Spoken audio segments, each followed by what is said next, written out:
Good evening, Gills fans. Welcome back to the latest episode of Gills in the Blood TV. It's Sunday night, which of course means it is match day review showtime, and somewhat ridiculously, it is the final one of the 24-25 campaign as I reflect on our final day. 1-0 victory at Vale Park, the home of Port Vale, a team already promoted to League One under Darren Moore, and who at kick-off still had a chance of winning the title. But we perfectly played the role of party poopers, certainly in terms of them winning the league title. But of course, they still got their promotion party long after we'd gone. So I do hope that all the Port Vale players, staff and fans had a brilliant night.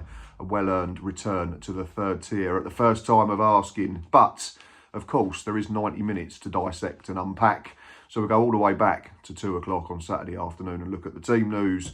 Home team lined up as follows in a 3-1-4-2 formation. It was Amos in goal, Deborah, Smith and Hall as a back three.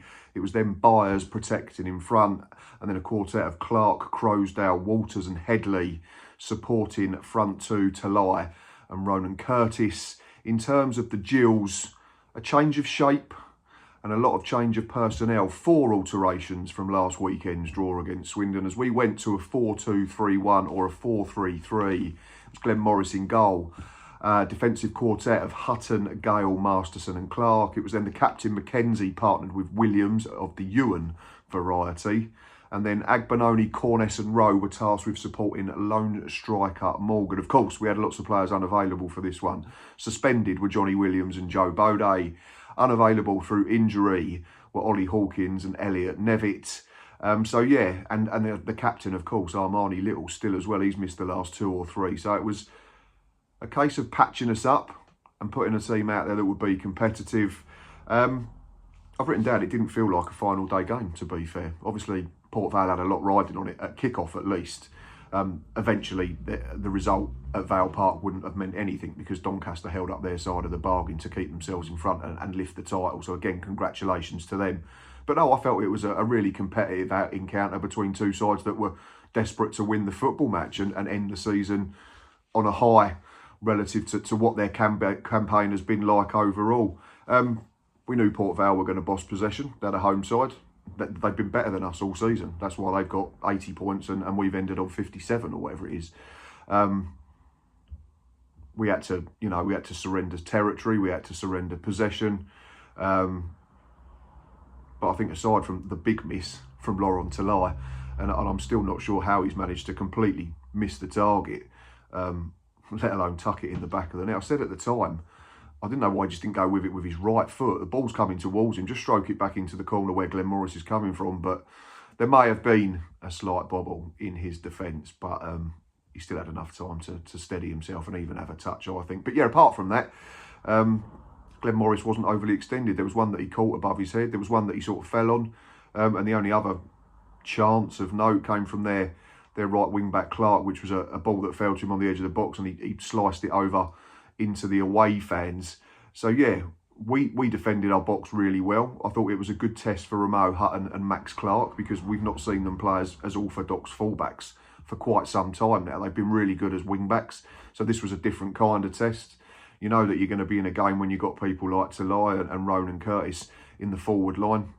Both offer, different types of threats. And Curtis is a pain in the arse to play against as well.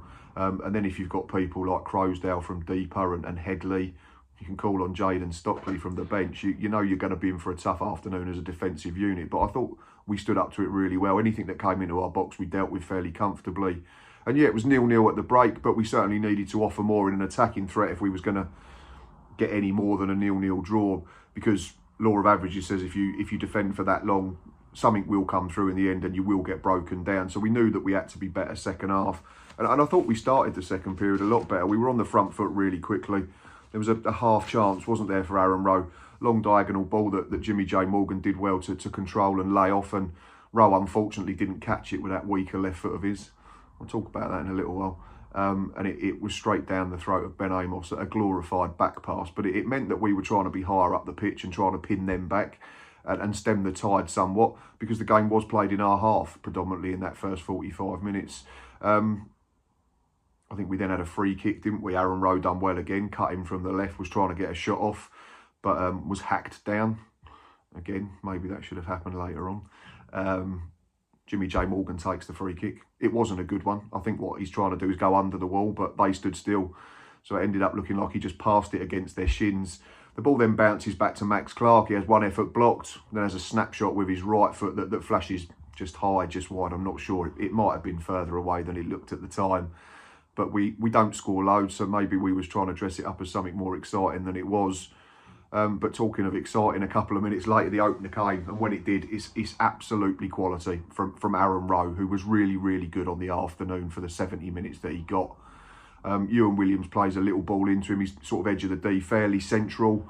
Port Vale are back in their shape, so they're hard to play through. They've got three big centre halves. Got George Byers as the shield. You know that their wing backs are going to drop in as well, and their centre midfielders. For me, the ball had to be played out to Asher Agbenoni on the right-hand side. And I think if you've watched the match day live, you can hear our fans screaming, give it wide, give it wide. But that's why we're in the stand shouting things. And that's why Aaron Rowe's a professional footballer. Chops onto his right, chops back onto his left, then manages to drop a shoulder and create half a yard. And from there, it's absolutely majestic from the young man. Left-footed, two-footed off the ground when he hits the ball, I think. Absolute poetry in motion. Ben Amos has dived, but it was just, I think, a token fling of himself to the right. He was getting absolutely nowhere near it. We were right behind it, smacked into the back of the net, and Rowe was off to celebrate in front of the away fans behind the goal. Lucky enough to catch it on camera. It's a really, really good hit. It's just a shame for Aaron that goal of the month has already been decided, because, you know, I'm not saying that was as good as Robbie McKenzie's, but it would have been right up there and it would have certainly been in contention. And it gave us something to defend, didn't it? And we've generally been really good at that in the last few weeks, and probably further back than that. We have to remember that we're 12 unbeaten. 3 of them were under John Coleman. It's now 9 under Gareth Ainsworth, which is really, really encouraging. But after that, I don't think Port Vale had anything what you'd call a real clear-cut chance.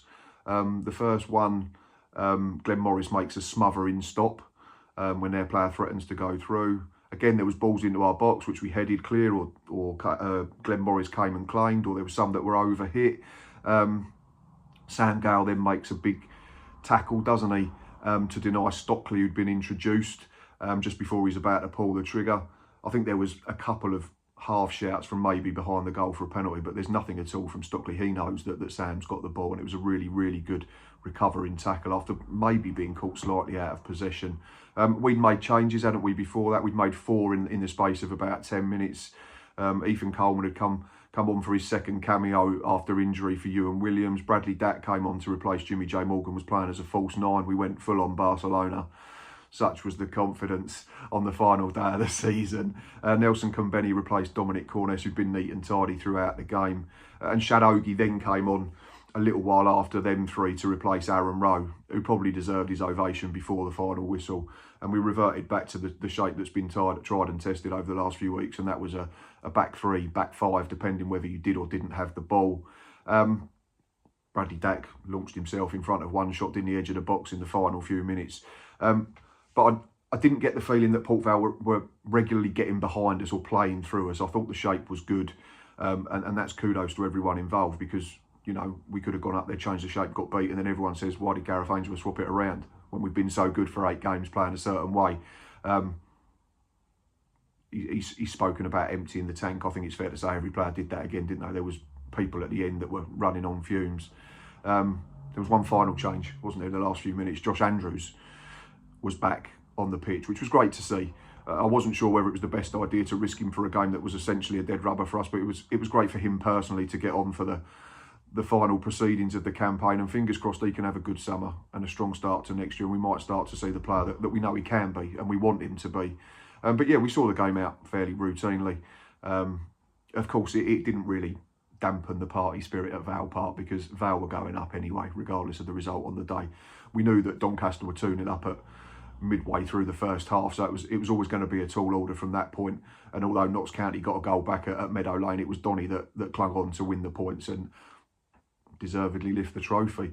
But yeah, a cracking way for us to end the season. Like, we know it's not been a campaign that's been good enough.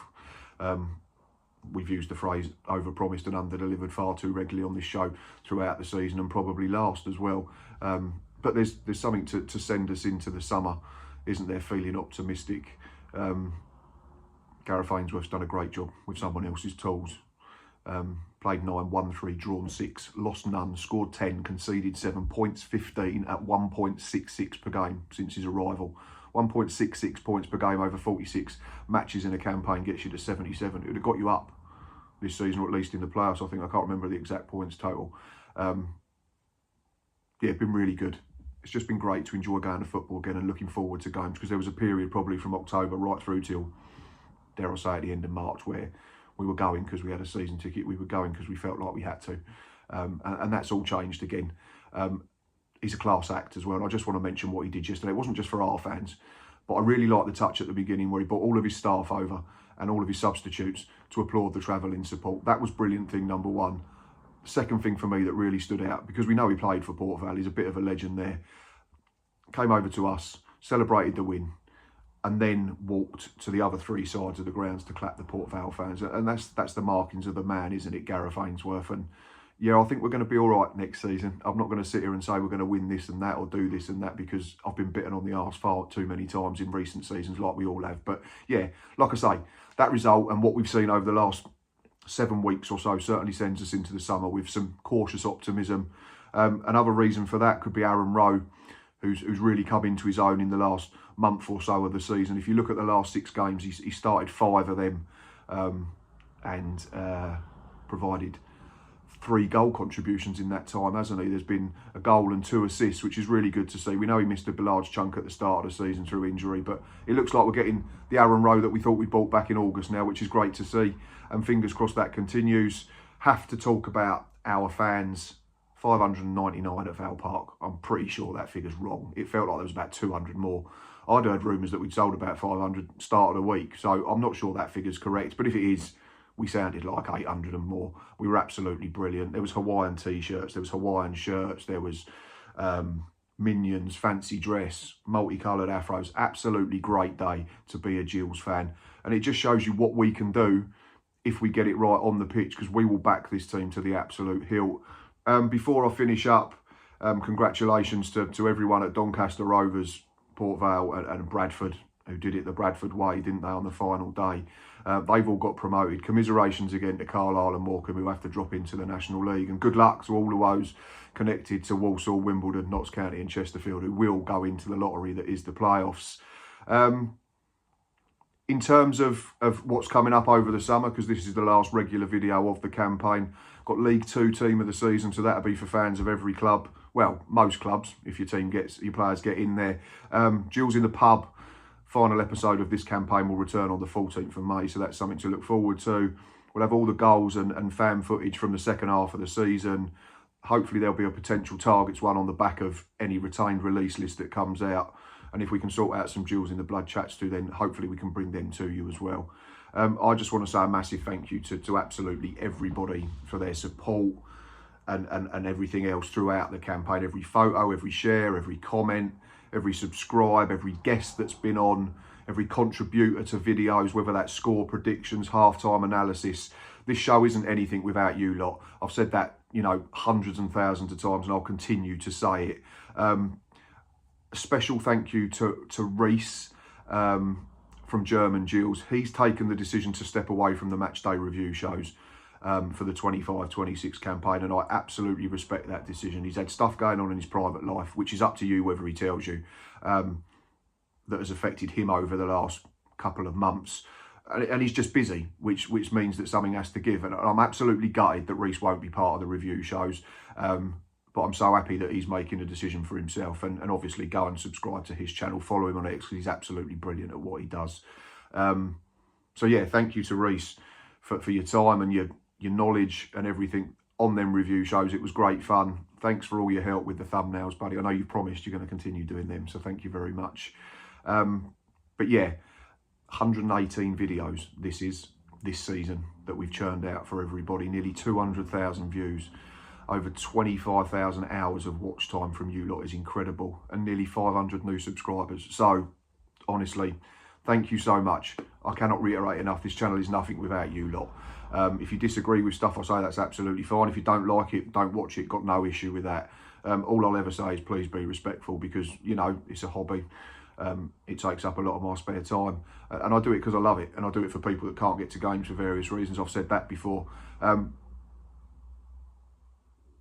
just know that if Gareth Ainsworth and the recruitment team can get this right in the summer, it could be a huge season for us as a fan base and the club and the channel in 25, 26, and that's what I'm hoping for. I'd love to be able to bring you all footage of a proper successful season. We've sat here over the last few days, haven't we? And we've seen Doncaster get promoted, Port Vale get promoted, Bradford do it in the most dramatic fashion.